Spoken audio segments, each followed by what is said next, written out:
Bueno, buenas tardes, señores y señoras. Muchísimas gracias por acompañarnos de nuevo esta tarde en este ciclo de conferencias, yo diría que apasionante, que comenzamos hace 2 semanas sobre la Revolución Rusa y su efecto en España.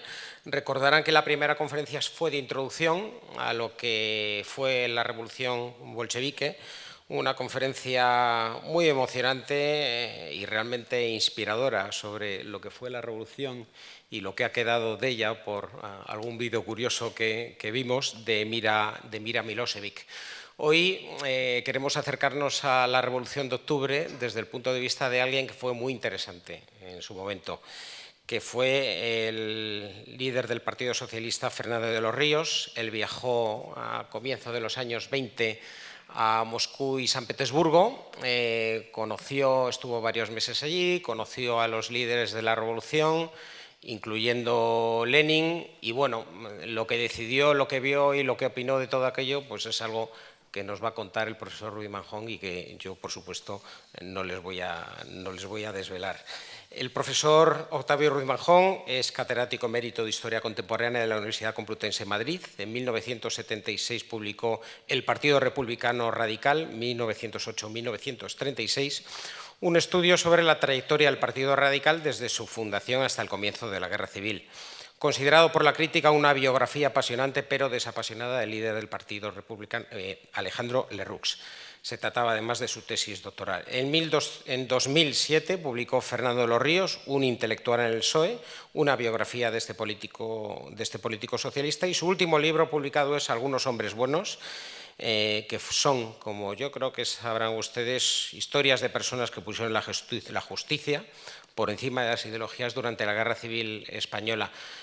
Como recordarán los que nos acompañaron el año pasado, tuvimos 2 ciclos dedicados a la Guerra Civil Española, y en el primer semestre una de las conferencias las impartió el profesor Octavio Ruiz Manjón, y la verdad es que también fue una conferencia no solamente interesantísima, sino que yo creo que nos reconcilia, ¿no?, de alguna forma con la naturaleza humana en tiempos difíciles como fueron aquellos.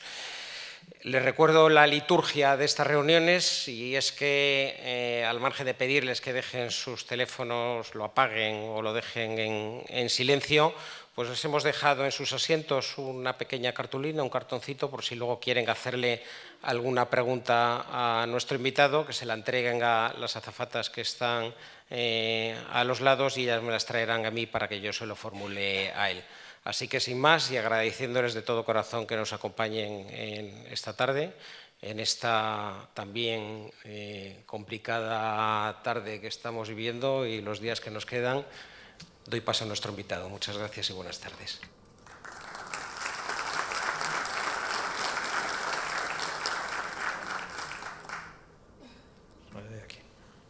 Muchas gracias, Lorenzo. Muchas gracias a la Mutua que me acoge una vez más en este salón, a la presidente de la sociedad. La acogida en este salón siempre es estimulante para un conferenciante por la presencia de todos ustedes y por el calor que ponen en esta atención. Y también muchas gracias a la Academia de la Historia, que en la organización de este ciclo ha querido contar con mi intervención, y muy expresamente a mi viejo amigo, a mi colega, el profesor Juan Pablo Fusi, que me ha invitado a participar en un ciclo en el que al principio yo pensaba que quizás mi especialización no era la deseable pero en el que realmente la biografía que hice de Fernando de los Ríos hace ya unos años me puso en contacto con el fenómeno de la gran experiencia que fue la Revolución Soviética de 1917 y el impacto en España. Me recordaba el profesor Fusi pues la frase aquella de «libertad para qué», que en un momento dado Lenin le dijo a Fernando de los Ríos cuando estaban las negociaciones, unas negociaciones que estaban orientadas a si el Partido Socialista Obrero Español se iba a incorporar a la Internacional Comunista. Me pareció muy oportuna, porque realmente muchas veces las frases, algunas frases tienen una enorme capacidad de evocación. Son frases, les he puesto ahí algunas, las han leído, que tendrán que ver con la conferencia, pues aparentemente nada, pero son frases a veces muy significativas. La experiencia que yo tengo es que la mayor parte de las veces son apócrifas y en todo caso están muchas veces bastante descontextualizadas. Ninguna de las que he hecho referencia y que he puesto en pantalla, pues creo que valga la pena detenerse. He puesto, la última imagen es la de Alejandro Lerroux García, pero no he puesto la frase de Alejandro Lerroux. No la he puesto por pudor y porque quizás haya algún menor en la sala, pero yo a este señor, a Alejandro Lerroux, le dediqué 5 años de mi vida en la tesis doctoral. Y, sí, Lerroux, el de las novicias. Y bueno, era la frase en la con la que Lerroux se hizo famoso. Bueno, no es para repetir, yo creo que, pero en fin, es una pequeña broma, pero la verdad es que recordar al pobre Lerroux, que en el año 31 tenía ya 67 años, recordarle una frase feroz de su época de radicalismo anticlerical, yo creo que era un tanto excesivo y no representaba nada al Partido Radical. Bien, otra cosa desde luego es esta frase que Lenin dirige en un momento dado a Fernando de los Ríos a finales de 1920 y que es extraordinariamente significativa de una situación que es a la que yo quiero hacer referencia en esta conferencia, que es la del impacto de la Revolución Rusa en la vida española. Un impacto relativamente lejano, en el sentido de que no había una frecuencia, no había un trato habitual, frecuente entre España y Rusia, no había unos excesivos contactos, pero que fue vista fundamentalmente en 1917 en una clave española que fue la clave del enfrentamiento entre aliadófilos y germanófilos. De tal manera que incluso en un primer momento el triunfo de la Revolución Rusa fue entendido en España de una forma un tanto peculiar, pero a la vista de lo que ha sido después, pero que en aquel momento tenía bastante sentido. Es que muchos pensaron que Lenin era un agente de Alemania, y por lo tanto las personas que estaban a favor de Alemania, los germanófilos, vieron en la victoria de la Revolución Rusa una ocasión de desequilibrio, de una guerra y de afianzar las posturas que esos germanófilos españoles tenían.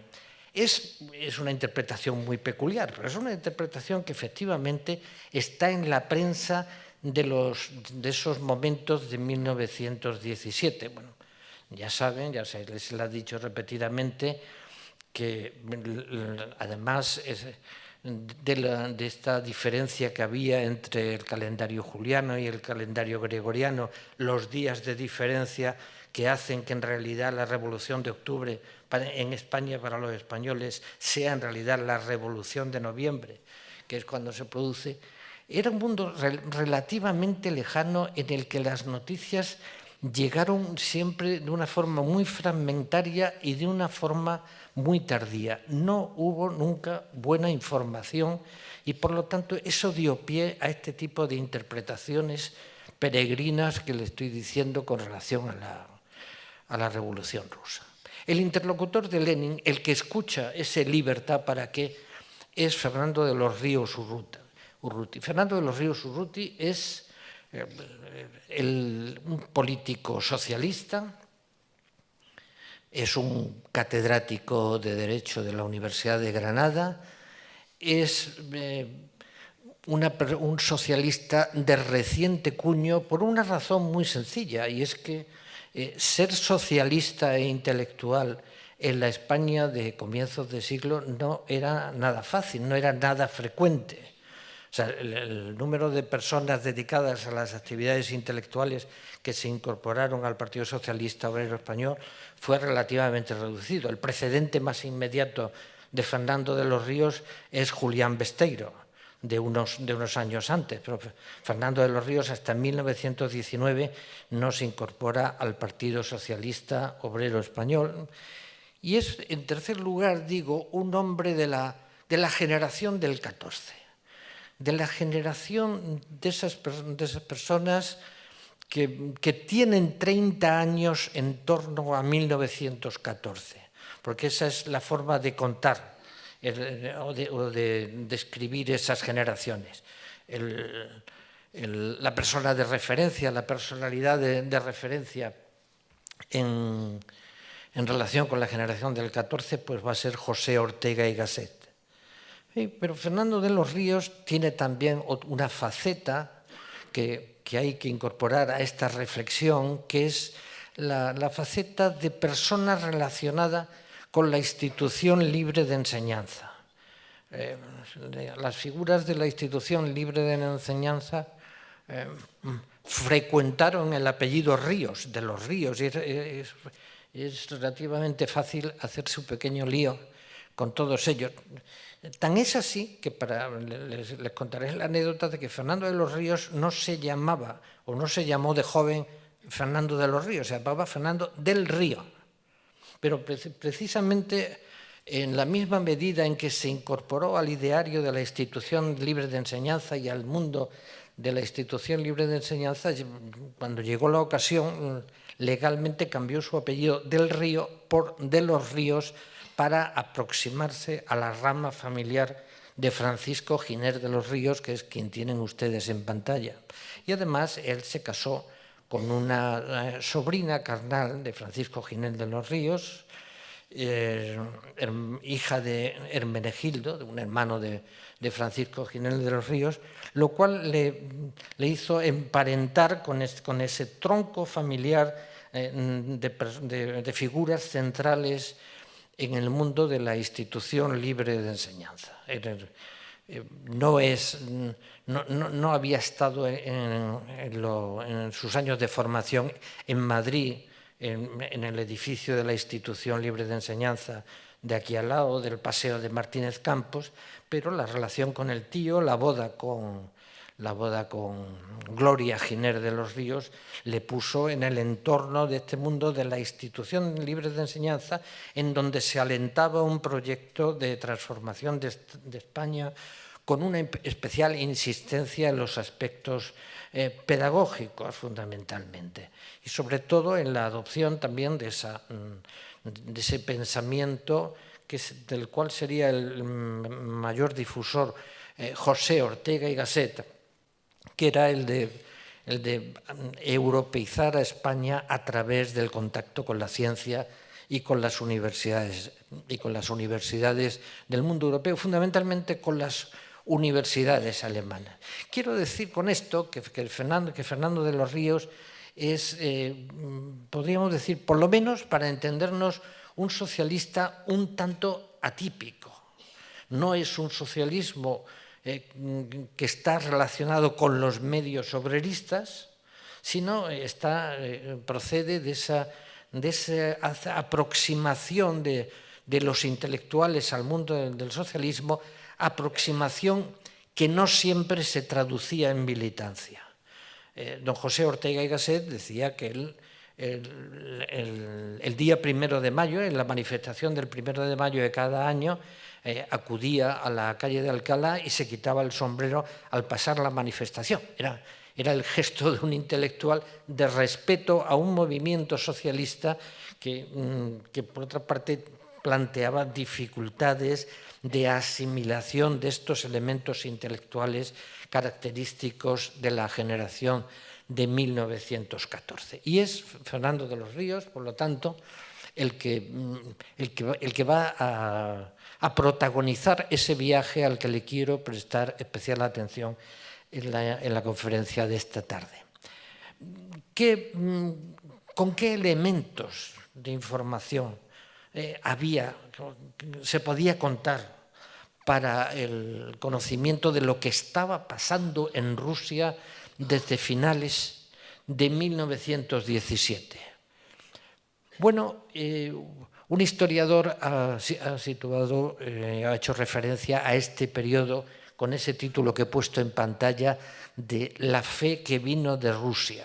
Es algo así como una religión laica, es como era un replanteamiento bastante profundo de la situación por parte de algunos líderes políticos, sobre todo de líderes obreros, dispuestos a partir de esa fe o a edificar a partir de esa fe un nuevo mundo. La frase es de Luis de Zulueta, que dicho sea de paso, es otra persona que hay que situar en ese mundo de intelectuales que se mueven en Madrid en el entorno de la institución libre de enseñanza. Luis de Zulueta procede de Barcelona, es una persona de medios conservadores, con una fuerte inclinación religiosa, se relacionará con el Unamuno de la primera década de siglo y se convertirá en uno de sus interlocutores más significados en Barcelona, y a su vez Luis de Zulueta viene a Madrid y se relaciona con el mundo de la institución libre de enseñanza. Y por lo tanto, digamos, estos nombres que nos van apareciendo nos ponen todos en la pista de toda una generación de españoles preocupados por el fenómeno de la Revolución Rusa. Un fenómeno de la Revolución que estaba presente también en los medios de comunicación. El periódico que en esos momentos era quizás el periódico de referencia del mundo intelectual español, era El Sol. El Sol había sido animado fundamentalmente desde el punto de vista intelectual por José Ortega y alentado por un empresario que se llamó Nicolás María d'Urgoiti. Pues bien, El Sol fue un periódico en el cual fue frecuente encontrar artículos sobre Rusia y reflexiones sobre Rusia, que todas ellas planteaban pues, un verdadero reto a los lectores españoles, con una mayor preocupación en torno a los cambios que se estaban produciendo en el mundo. En El Sol podrán encontrar ustedes, en las páginas del Sol de aquellos años, pues podrán encontrar ustedes pues, artículos de Bertrand Russell o de H.G. Wells, que en algunos casos se tradujeron también en libros. Y después voy a señalar también la presencia de dos escritores que se preocupan del hecho de la Revolución Rusa, que por una parte será el catalán nacionalista Antoni Rovira i Virgili, y por otra parte un personaje bastante singular, que es Sofía Casanovas.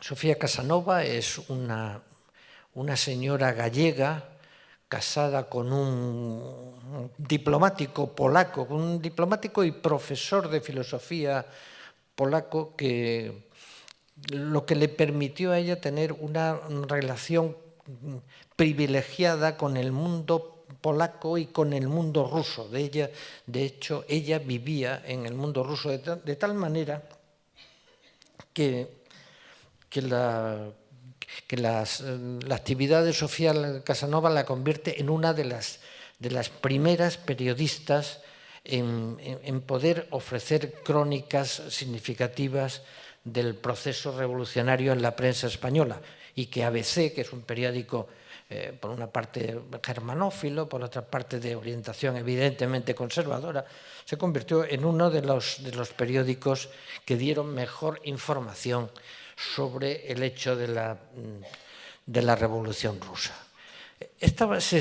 La Revolución Rusa, por lo tanto, en el mundo español, fue un debate de un mundo lejano, un debate que se intentó interpretar en términos fundamentalmente españoles, en donde los grandes temas fueron el enfrentamiento entre germanófilos y aliadófilos, el debate en torno a la posibilidad de que las naciones aliadas intervinieran en la guerra rusa, la posibilidad también de entender ese nuevo modelo de sociedad que se estaba formando en Rusia. Y, por último, yo creo que el gran debate era saber hasta qué punto las fuerzas políticas españolas se podrían incorporar al esfuerzo revolucionario que significó la Revolución Soviética.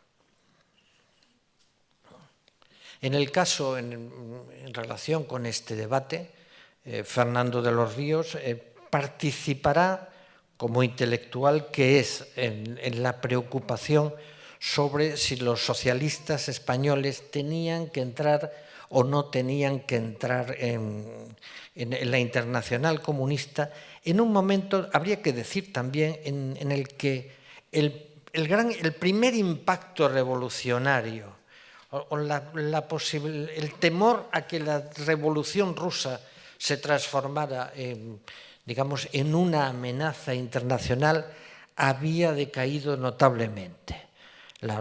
Primero, en la Revolución Rusa habían tenido que resolver su propia guerra civil, y en los momentos a los que estoy haciendo referencia, que es cuando Fernando de los Ríos irá de viaje a la Unión Soviética, pues será también un momento en el que la propia Revolución Rusa atravesará dificultades en el exterior.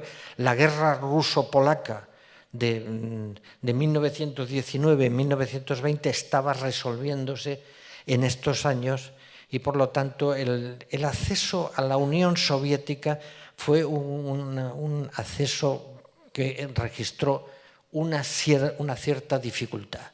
Dicho con otras palabras, no era fácil para algunos españoles acudir a la Unión Soviética, a ese nuevo país donde se estaba experimentando la revolución a la altura de 1919-1920. Antes de Fernando de los Ríos ha ido Ángel Pestaña, o el anarquista Ángel Pestaña, o ha ido Ramón Merino Gracia, que es el secretario general de un pequeño embrión de Partido Comunista Español que se había desgajado del Partido Socialista. Los revolucionarios rusos en estos años ejercieron una tarea de control y de vigilancia sobre los nuevos visitantes, de tal manera que el viaje en sí resultaba relativamente problemático. Un viaje, digamos que esta diapositiva quiero con esto marcar como otra parte de mi conferencia, un viaje que se realizará entre octubre y diciembre de 1920. Termina entre 10 de octubre y 10 de diciembre de 1920. Esto del atildado profesor es un adjetivo que utiliza Santos Juliá cuando habla del papel de los socialistas españoles en relación al Partido Comunista Soviético. Lo que mandan a Rusia es un atildado profesor. Bueno, siempre fue una de las características de Fernando de los Ríos. Se contaba que García Lorca había compuesto una especie de versillo sobre Fernando de los Ríos. Viva don Fernando, patrón del socialismo de guante blanco. Besteiro es elegante, pero no tanto. Bueno, pues este es el tipo de persona a la que se le manda a Rusia. Digamos, un socialista un tanto ajeno a lo que eran las características del socialismo español a la altura de 1920. ¿Qué es lo que pretendieron los socialistas españoles con este viaje de Fernando de los Ríos en esos meses finales de 1920? Bueno, la cuestión que se planteaban era muy sencilla. La Segunda Internacional Socialista había quedado dislocada como consecuencia de la Guerra Europea de 1914. Siempre se había partido de la base de que el socialismo era internacionalista, que los obreros jamás lucharían contra los obreros de otro país. Todo eso se disloca en el verano de 1914 y esa Segunda Internacional Socialista que se había fundado en 1889 en París, pues quedará dislocada 25 años más tarde.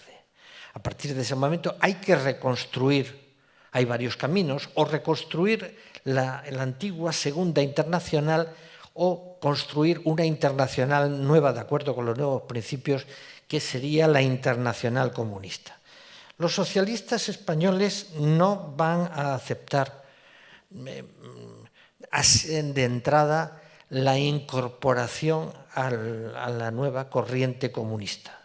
Hay algunos sectores del socialismo más abiertamente obreristas, con una voluntad más descaradamente revolucionaria, que optarán por la opción de la incorporación a la Internacional Comunista. Pero lo que va a predominar fundamentalmente en el socialismo español a la altura de 1919-1920 es más bien la voluntad de integración.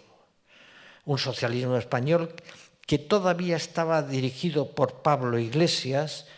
Bueno, es un Pablo Iglesias final, un Pablo Iglesias de 70 años, pero que todavía interviene en esos congresos de 1920 para fijar la posición de los socialistas. Y la voluntad de los socialistas se traducirá, como digo, sobre todo en la voluntad de concordia con respecto a las pretensiones revolucionarias de la Internacional Comunista.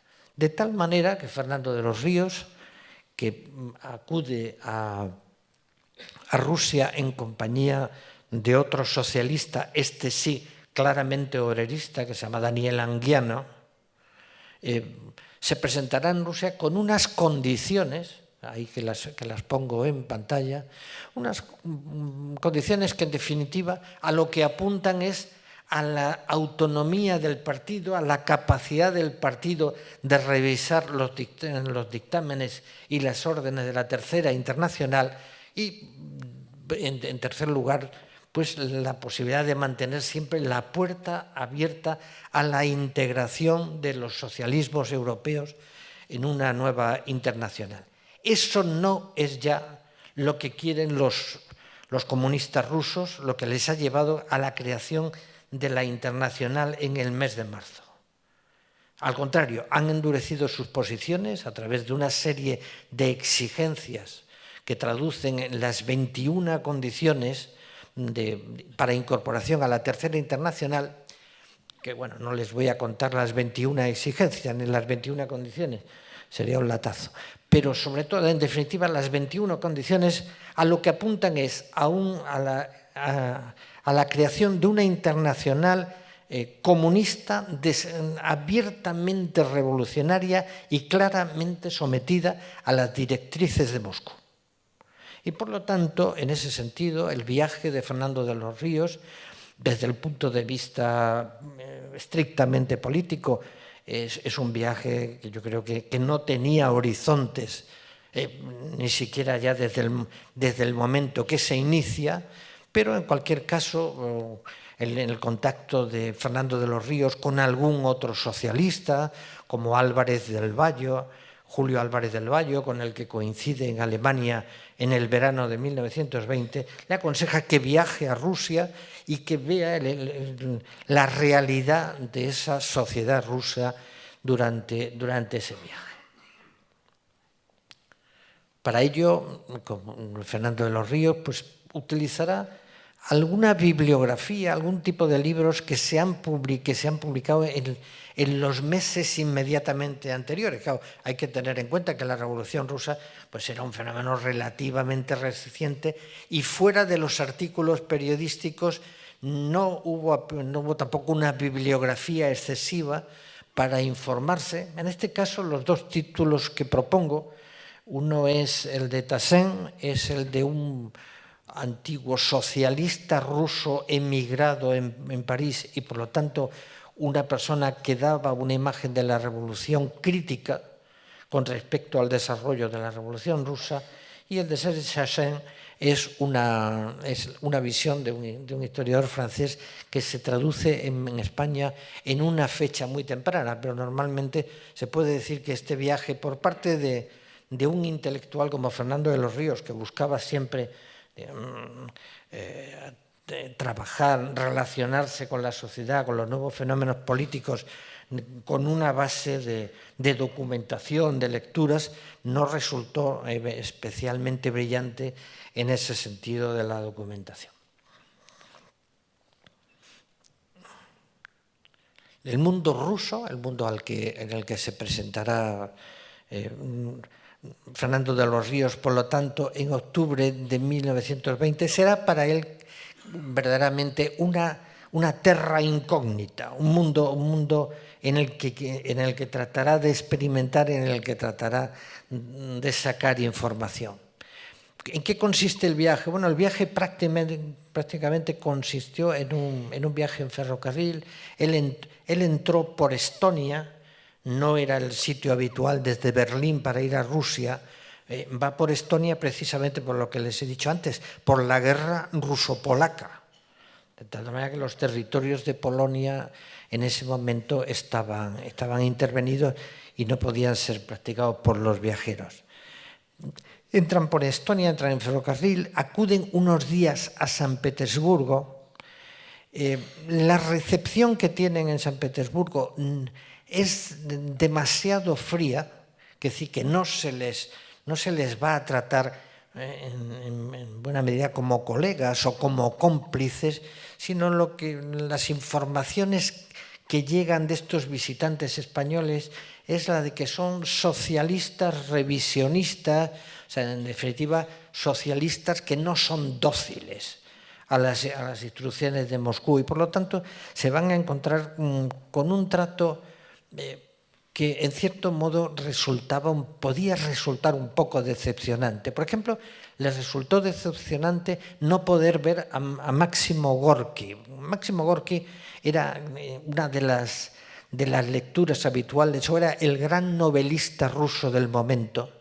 Y además Gorki en esos años se había incorporado a la revolución y se había convertido en el gran novelista de la revolución rusa. Vivía en San Petersburgo, intentan ver a Máximo Gorki y no lo consiguen. De la misma manera que también intentan ver a una persona muy significada del mundo revolucionario ruso, como era el príncipe Peter Kropotkin. Bueno, pero Pedro Kropotkin, en todo caso, es un revolucionario de carácter anarquista. Es una persona que se ha incorporado a Rusia, se ha ido a vivir a Rusia desde Londres, donde había pasado muchos años, al comienzo de la revolución, pues por ese mismo fenómeno al que les estoy aludiendo, que es la deficiencia de la información sobre lo que está pasando en Rusia y, por otra parte, la fascinación por lo que está pasando en Rusia. De tal manera que un anarquista completamente ajeno al socialismo, completamente ajeno a los bolcheviques, se precipita a ir a Rusia inmediatamente después del triunfo de la Revolución en 1917 y vivirá ahí sus últimos años. No llegó a tener conflictos, primero porque ya era mayor y segundo porque tuvieron la suerte los bolcheviques de que se murió enseguida. O sea, murió a los pocos meses del viaje de Fernando de los Ríos, con lo cual le hicieron un gran entierro con una enorme solemnidad, festejaron al revolucionario y se olvidaron del anarquista. Se olvidaron de la persona que ya en esos meses había demostrado un distanciamiento con el hecho revolucionario ruso. Fernando de los Ríos, por lo tanto, hará este viaje, podríamos decir, con la ingenuidad de un investigador, con la persona que se presenta en un mundo raro, en un mundo extraño, un intelectual con unas referencias políticas que quizás no eran las más oportunas para orientarse en este mundo soviético de finales de 1920. Les he traído algunos textos de documentos personales de él. Yo tuve la suerte de trabajar con la documentación personal de Fernando de los Ríos y sobre todo con la documentación familiar. Una documentación familiar que muchas veces, en el caso de Fernando de los Ríos, pero que también es en cierto modo característica de estas personas del mundo de la institución libre de enseñanza, les llevaba a la confidencia familiar y amistosa con ese entorno. En 1920 ya había muerto la persona que había fundado la institución libre de enseñanza. Giner había muerto en 1915. La cabeza del mundo de la institución era Manuel Bartolomé Cosío. La casa de la institución y el centro de la institución es el edificio que sigue siendo ahora en el Paseo de Martínez Campos, donde está la Fundación Giner de los Ríos. Y Fernando de los Ríos va a escribir expansiones de carácter sentimental a ese grupo de personas de la institución hacia las cuales tiene una devoción que tiene elementos de devoción familiar y de devoción intelectual. Es algo mucho más que una pura relación intelectual. Cosío es, si quieren, pues no es el abuelo que, como habían llamado a Giner, pues es el tío abuelo, en todo caso, es el tío, ¿no? Y precisamente en este texto que les pongo, la reflexión que hace Fernando de los Ríos cuando va a Rusia, cuando se acerca a Rusia, es una carta de los primeros días del viaje. El viaje lo inició hacia el día 12. ¿Cómo pienso en mi tío? El tío es Francisco Giner de los Ríos. Si él viviera, ¿qué pensaría de este viaje? ¿Cuánto habría disfrutado en hablar con ustedes antes de salir? Ese gusanillo del deber ocasiona tantos sinsabores sentimentales con la paz de conciencia moral que crea. Bueno, es un texto que les traigo aquí para simplemente indicarles que Fernando de los Ríos en este viaje está penetrado de la idea de estar viviendo una experiencia histórica nueva, única, en la que él es por una parte representante del Partido Socialista Obrero, pero por otra parte es un intelectual español de los que tienen en ese momento 35 o 40 años, como digo, de la generación de Ortega, que está tratando de observar por cualquier fenómeno, cualquier proceso de transformación de la sociedad, y de la Revolución Rusa le resulta extraordinariamente atractivo. Voy a entrar en este caso, en esa misma carta, voy a entrar en Rusia, y antes de hacerlo he leído las consideraciones de Fichte sobre la Revolución Francesa, escritas cuando aún la revolución se hallaba en los momentos del terror. Acertaré a ser objetivo, veré el elemento eterno, si lo hay, que no puede menos de verlo dentro del fenómeno que voy a estudiar. Por lo menos yo dudo que se pueda venir con mayor vocación para la verdad. Lo menos que podemos decir de esta especie de lectura apresurada es que es una visión intelectual, la visión del intelectual junto con la visión del político la que preside este viaje de Fernando de los Ríos. La visita de Fernando de los Ríos, como les decía, estaba abocada al fracaso. Las pretensiones de que unos socialistas españoles de un movimiento, en definitiva, como era el movimiento socialista español dentro del marco europeo, se presentaran en Rusia con la voluntad de fijar condiciones a la incorporación del socialismo español a la Tercera Internacional, era sencillamente una pretensión peregrina. Pero Fernando de los Ríos, en todo caso, será recibido por los líderes soviéticos del momento, los más significativos son los que le pongo en pantalla, Bukharin, Zinoviev, el propio León Trotsky, y será Zinoviev el que en algún momento, en algún comentario que hizo posteriormente, comentó algo así como, bueno, aquí ha venido un señor español, no sé si es un ingenuo o un santo. Se le pareció que en cualquier caso su discurso era un discurso escasamente político y realmente resultó en ese sentido escasamente interesante. ¿Qué hizo Fernando de los Ríos en Rusia en esos días en Moscú, que prácticamente es pues casi 40 días en Moscú?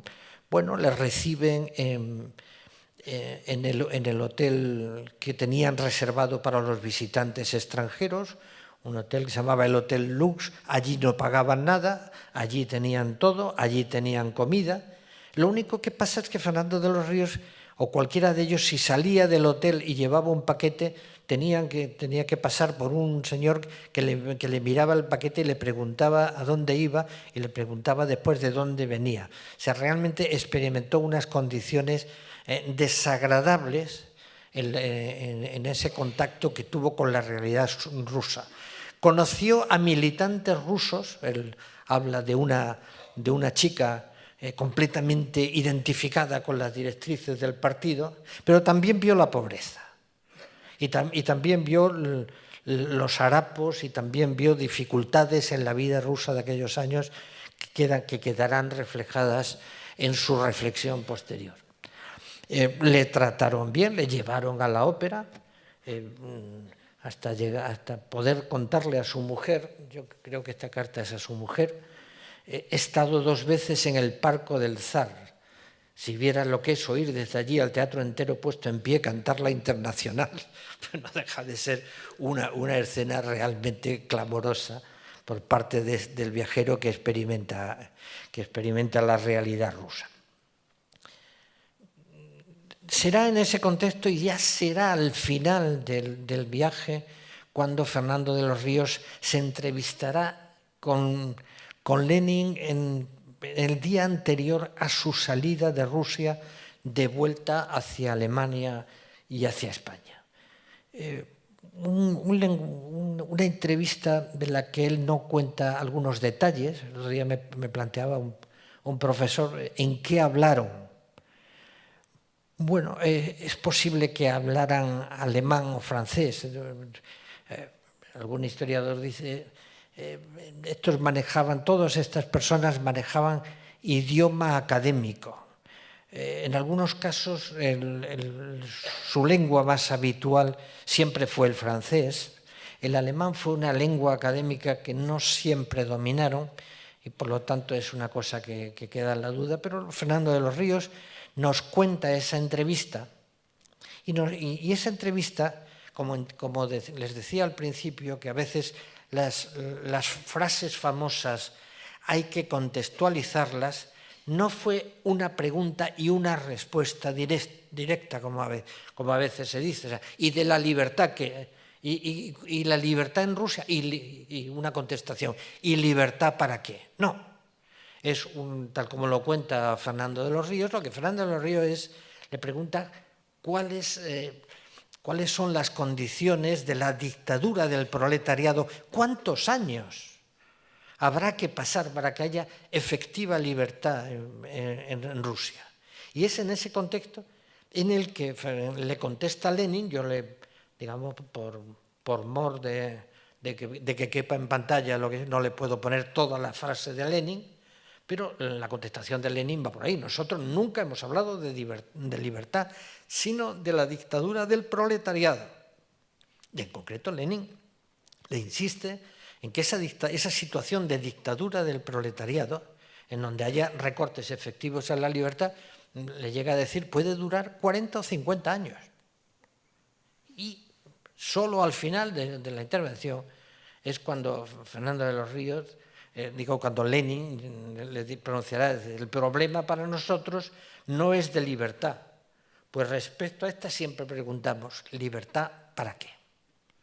Esa pregunta sobre la libertad, realmente, como les digo, aunque quizá no se contextualiza bien cuando se hace referencia a ella, yo creo que marca y pone nos pone en una exacta pista de lo que resultó fundamental para Fernando de los Ríos su experiencia soviética, lo que podíamos dedicar en los últimos minutos de esta intervención mía a hablar de las consecuencias del viaje.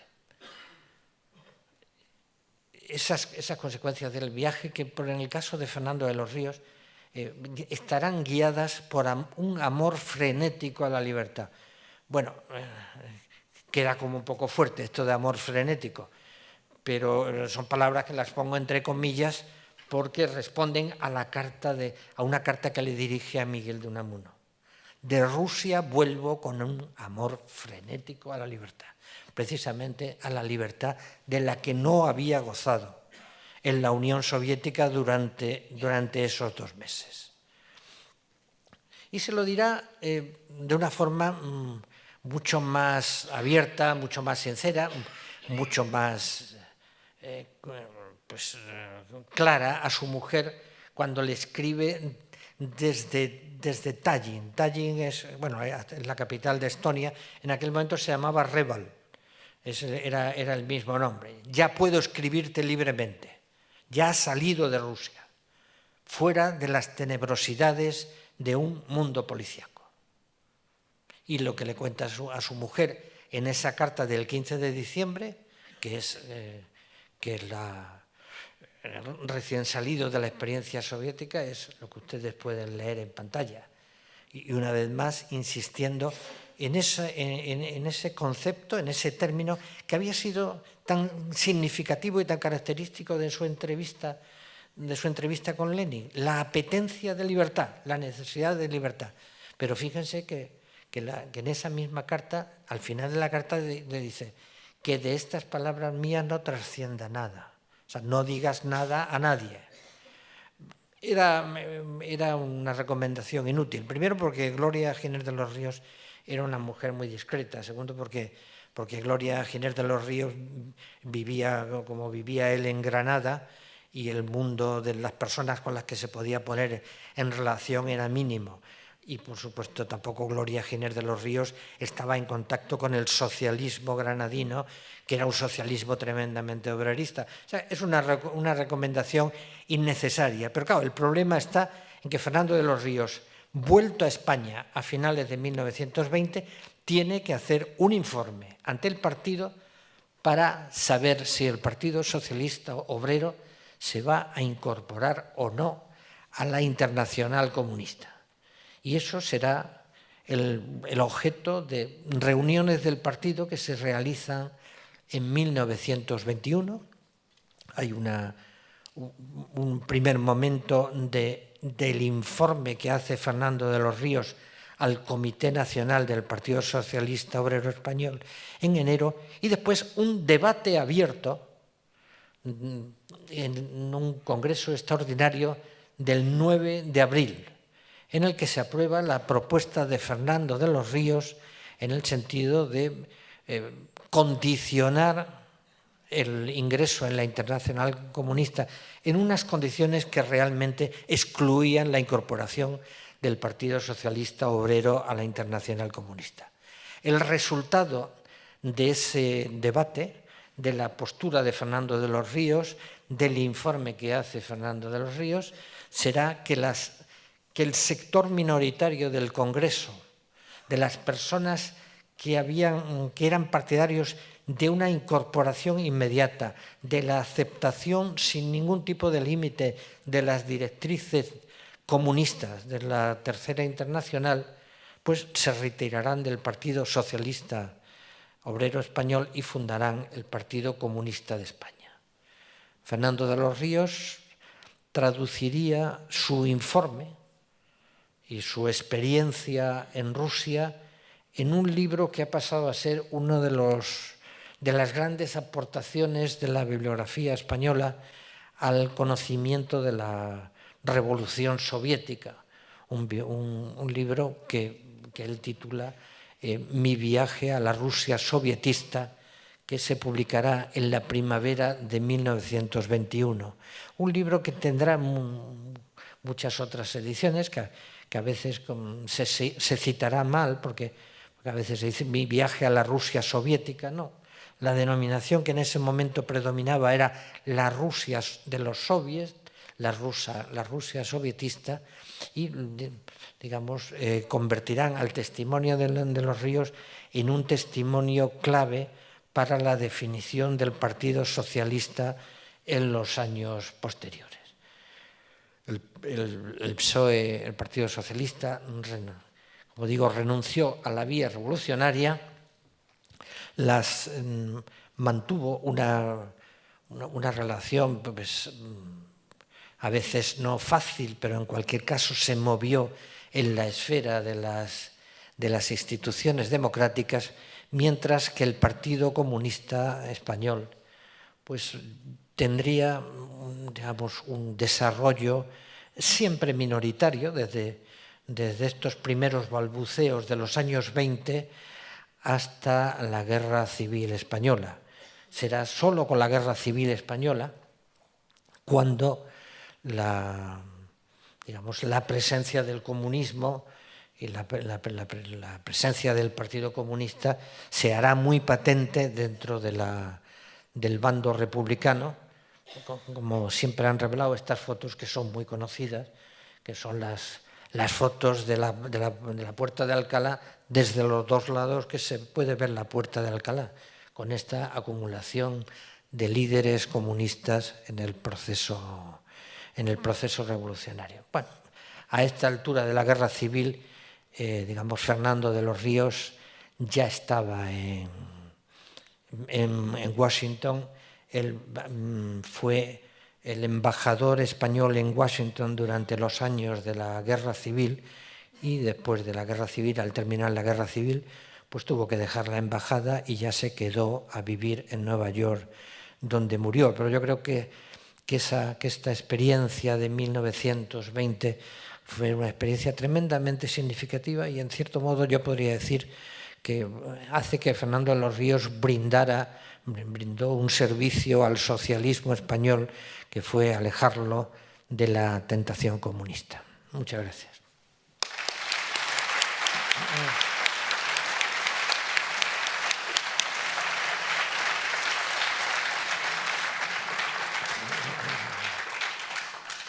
Bueno, pues muchas gracias, Octavio. La verdad es que ha sido súper interesante, no sobre todo por la experiencia del viaje, sino también por los efectos que tuvo, ¿no?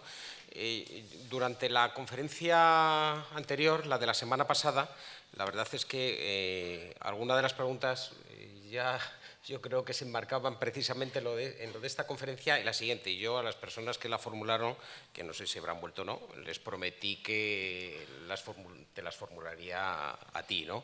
Y bueno, como en esta casa nos gusta cumplir lo que decimos, pues lo voy a hacer. Yo de todas formas me ha surgido una duda que te quiero plantear desde la más absoluta ignorancia, ¿no? Si el PSOE abandonó las tesis marxistas a instancias de Felipe González, ¿cuándo abraza esas tesis marxistas? Puesto que aquí parece, a la vista de tu intervención, que... Bueno, lo que no acepta son las directrices comunistas de la Tercera Internacional. Hay un componente marxista en el PSOE durante todos estos años. Yo antes he citado que de entre esos pocos intelectuales que se incorporan al PSOE en la segunda década del siglo XX, uno de ellos, y anterior a Fernando de los Ríos, es Julián Besteiro. Julián Besteiro procedía del mismo entorno, del mismo mundo intelectual, de referencias intelectuales que Fernando de los Ríos. Había sido alumno de la Institución Libre de Enseñanza aquí en Madrid, pero Julián Besteiro sí será un socialista marxista. Él se hará marxista, y por marxista se hará socialista, y será siempre un socialista marxista. Fernando de los Ríos no. Fernando de los Ríos en el año 26 escribió un libro en el que habló del sentido humanista del socialismo. Estaba un poco en otra línea de aproximación al socialismo. Entonces, una corriente marxista, una dentro del PSOE existirá siempre. No, unos más, otros menos. Es decir, Largo Caballero será marxista. Indalecio Prieto dirá, yo soy socialista a fuer de liberal, con lo cual parece que marca una distancia. Pero vamos, el Partido Socialista convivió con el marxismo tranquilamente. Lo que no convive es con la disciplina de la Internacional Comunista. De acuerdo.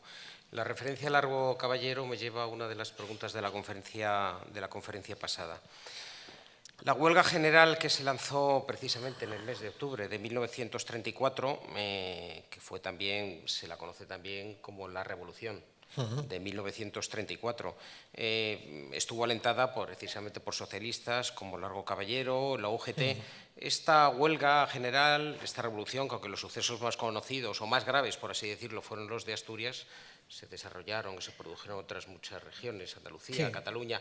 Especialmente en Asturias. ¿Realmente estuvo inspirada por la Revolución de Octubre rusa? ¿No tuvo nada que ver? ¿Estaba más bien relacionada? Yo creo que no, pero que no hay una relación directa, una referencia directa a la Revolución rusa. No buscaba los mismos objetivos. No, sí es verdad que tiene un elemento que puede servir, y es que ahí se ensaya por primera vez la unidad del proletariado español. Se ensaya la unidad del proletariado español, que en ese momento quiere decir socialistas, centrales sindicales socialistas, anarquistas y comunistas. Y esa unión proletaria es un ensayo del 34 que tendrá su eficacia en los meses posteriores, de tal manera que en la candidatura del Frente Popular, de las elecciones del Frente Popular, pero aquí va a venir Álvarez Tardío la semana que viene, por lo tanto no me meto en su libro, pero uno de los componentes y de parte de los que confluyeron en la candidatura del Frente Popular fue la reconstrucción de la unidad proletaria. Y en ese sentido yo he dicho que el Partido Comunista, cuando crece realmente es en los meses de la guerra. Pero bueno, se podría decir que ya en la Revolución de Octubre hay un primer germen de carácter revolucionario. Bueno, y qué duda cabe que siempre que hay un proyecto revolucionario la referencia a Rusia es imprescindible, es innegable. Estos años, los años posteriores a la Primera Guerra Mundial y los primeros años 20 en España, bueno, pues en España no había guerra mundial, pero había una guerra realmente sangrante, que era la guerra de Marruecos. Entonces, una de las preguntas yo creo que tiene mucho sentido, y es que si en España, en aquellos años, en esa situación, realmente no era el caldo, no era la situación social y económica realmente un fantástico caldo de cultivo para que se produjese una revolución como allí, que no se produjo. Pero yo recuerdo cuando hicimos hace unos años, dio además Lorenzo Silva, el escritor Lorenzo Silva, una conferencia narrando, apasionante, que además está en internet, en la web de la Fundación Mutua Madrileña, por si ustedes la quieren escuchar. Fue una conferencia sobre la vida, las vicisitudes del soldado de leva español en la guerra de Marruecos, y contaba cuál era la situación económica y social del país, y realmente pues no sé cuál era el índice de analfabetismo, pero podía estar en torno al 70% como mínimo, si no recuerdo mal. Mi pregunta es, ¿por qué no se llega? Y bueno, la que nos hace esta persona que está entre los asistentes, ¿cómo no es que no se llega a producir aquí esa revolución? Bueno, se puede decir que se intentó. En la España del 19, 20, 21, en España se le llama el trienio bolchevique. Hay un ambiente de agitación social fuerte, de violencia, de huelgas, la gran huelga de la canadiense en Barcelona. Son también los años de los atentados terroristas. La CNT, el sindicato de los anarquistas, creció de una forma espectacular. La CNT, casi en paralelo a lo que yo he contado del Partido Socialista, realizó pues intentos de aproximación a la Revolución Rusa, y el viaje de Ángel Pestaña, al que les he dicho, es un viaje que tiene relación con eso. La CNT reclamaba en ese momento 700.000 afiliados, y por lo tanto hubo una coyuntura muy convulsa que hay que entender también en la clave de una sociedad desajustada económicamente, porque la sociedad española había vivido en unas condiciones económicas para algunos muy favorables durante los años de la Guerra Europea, y hubo que adaptarse a la nueva situación creada por la paz. O sea que sí se estuvo en un clima muy revolucionario. Pero no se va más allá de un fenómeno terrorista por los pistoleros anarquistas. Quiero decir, no hay ese movimiento. Estos tienen 800.000 afiliados, pero no hay un movimiento de masas ciertamente armado, organizado, que es lo que da pie a una revolución. Huelgas como la de la canadiense tenían un evidente potencial revolucionario, y lo que cuenta Díez del Moral sobre las agitaciones campesinas andaluzas en 1918 está también en una clave similar. O sea, lo que quizás faltó, a lo mejor, articulación del movimiento, algún tipo de decisión que hiciera que hubieran traducido eso en un esfuerzo, en un proyecto con un revolucionario más abierto. Yo personalmente me felicito de que no ocurriera. No, desde luego. A lo mejor también faltó el uso, algo que sí nos contó Mira Milosevic en la reunión, en la conferencia que tuvimos la semana pasada, que fue quizás la falta de control de los medios de comunicación en España con respecto a la revolución, el uso eficaz de la propaganda, que en estos días, en estas últimas semanas, estamos viendo lo eficaz que ha sido por algunos. Y bueno, quizás esa falta de control de los medios de comunicación pudo propiciar que en España, efectivamente, y gracias a Dios, eso no se produjese. Otra de las preguntas que nos ha llegado, y esto si no estás de acuerdo nos lo dices, otra de las preguntas que nos ha llegado es, una vez finalizada la Primera Guerra Mundial, en 1918, has dicho que antes había un debate, durante la Primera Guerra Mundial, del 14 al 18, hay un debate entre los partidarios de las potencias centrales, de Alemania y Austria, y luego, por otro lado, de los aliados, ¿no? Una vez que termina, a partir del 18, que termina la guerra, ¿cuál es la visión, cuál es el reflejo que dan los medios de comunicación españoles de lo que está sucediendo en Rusia? ¿Es fascinación, expectación, preocupación? ¿Se veía como algo que duraba poco? Yo he señalado con la brevedad que obliga una presentación de este estilo a decir que primero predominó la clave del debate entre germanófilos y aliadófilos, que en definitiva consistía en saber ¿esto beneficia a Alemania o no le beneficia? ¿O esto beneficia a los aliados? Eso es lo que predomina inicialmente. Después, en un segundo momento, que es el momento de la propia guerra civil rusa, lo que empezó a predominar en muchos intelectuales fue la idea de respetar, de no favorecer las intervenciones extranjeras en la guerra civil rusa, y respetar la capacidad de transformación de la sociedad y de la política que suponía el esfuerzo revolucionario ruso. Con lo cual, el objeto del debate, por así decir, ya se trasladó a otro aspecto, que era el de la intervención.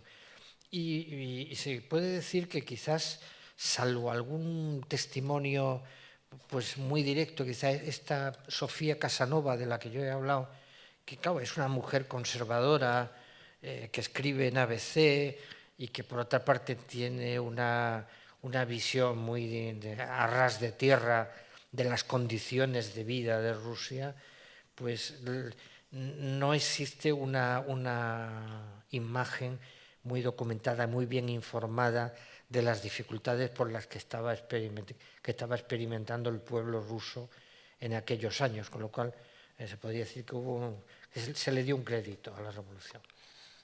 Y no solamente en cuanto a las dificultades económicas, porque el ambiente, si el ambiente era tan tenebroso y opresivo como has recordado, que Fernando Ríos mencionaba, yo creo recordar que era la carta a su mujer, ¿verdad? Quiero decir, al final, ¿cómo se explica que vaya teniendo recorrido y aceptación por parte de unas determinadas clases políticas? ¿Qué pasa? ¿Que realmente esos tampoco buscaban, al igual que ellos, la libertad en España, sino otro tipo de objetivos políticos? Bueno, Fernando de los Ríos se esponja con su mujer cuando se ve fuera de Rusia y le cuenta esto. Entonces, lo que cabría decir es que posiblemente hay un cierto margen de simpatía hacia la revolución desde el punto de vista de los intelectuales, de los escritores, de las personas que venían a decir algo así como déjenlos ustedes, porque en definitiva estos revolucionarios los han librado de un sistema autocrático, de una situación casi de servidumbre, de una situación de opresión, y este nuevo régimen tiene una capacidad de transformación a la cual se le debería ver el límite.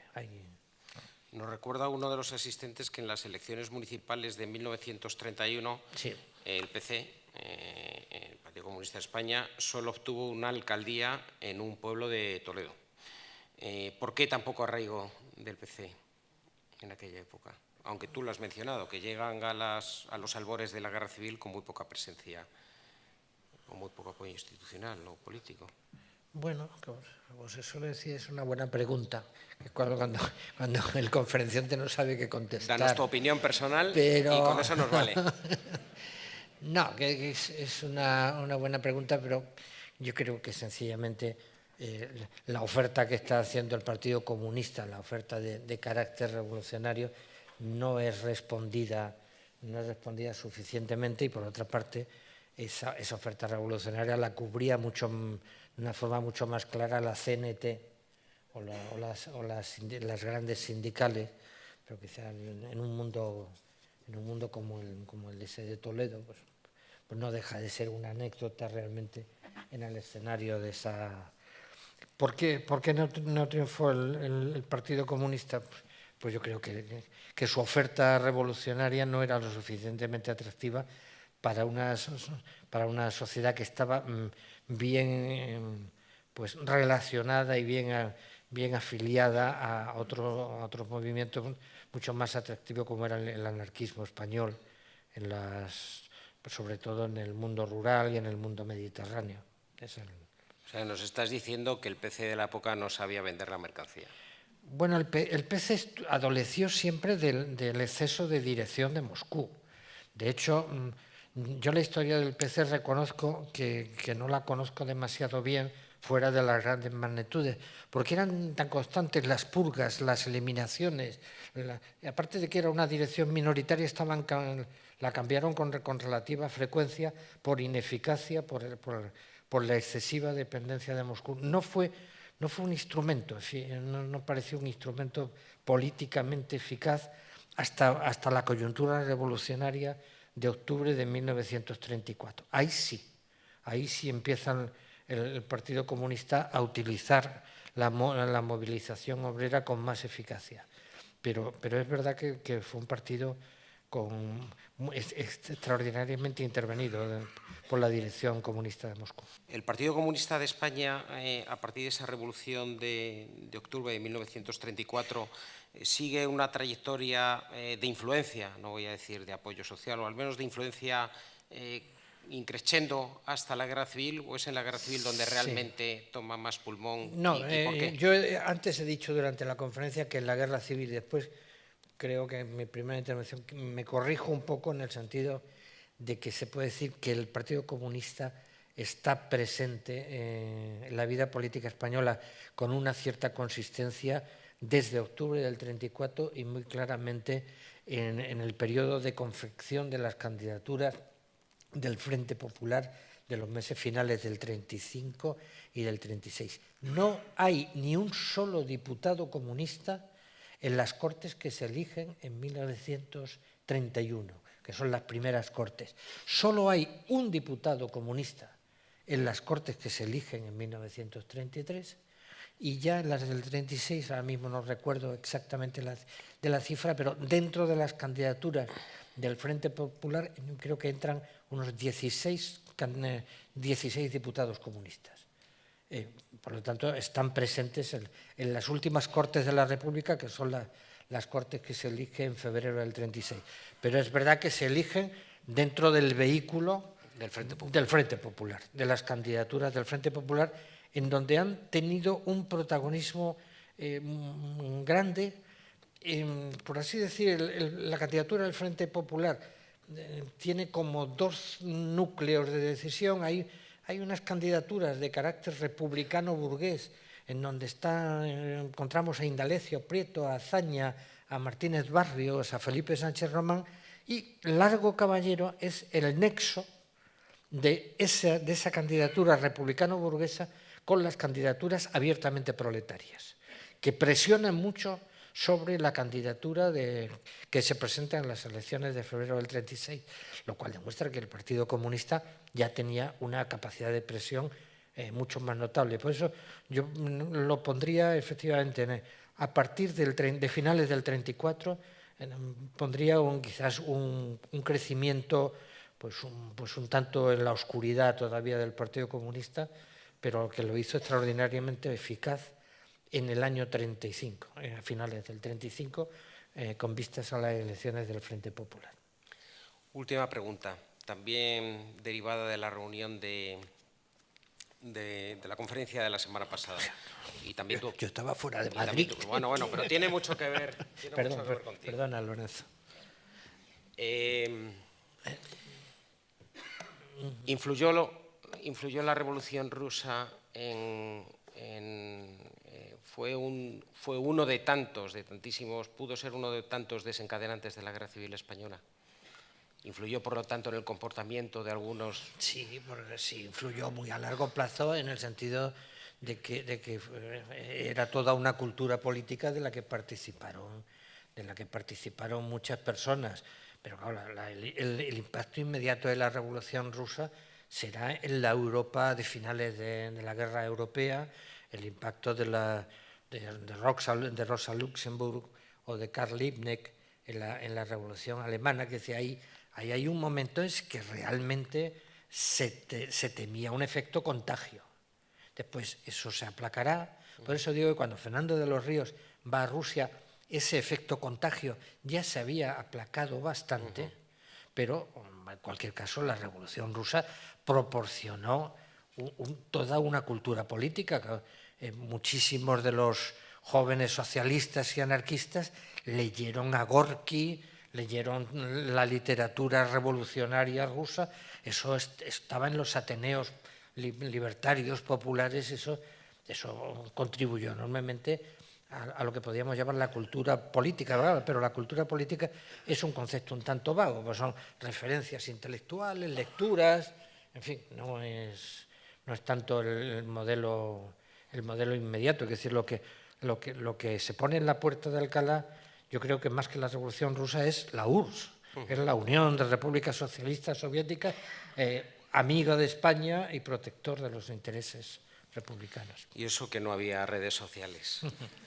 Muy bien, profesor Octavio Ruiz Manjón, la verdad es que ha sido súper interesante y te agradecemos de todo corazón que nos hayas acompañado esta tarde. Muchísimas gracias. Yo, antes de darle un caluroso aplauso de despedida, les quiero recordar que el martes 31 de octubre, también a las 7 de la tarde, tendremos nuestra tercera y última conferencia de este ciclo, que es la influencia de la Revolución Rusa en la España contemporánea, que impartirá el profesor Manuel Álvarez Tardío, que es profesor titular de Historia del Pensamiento Político en la Universidad Rey Juan Carlos I.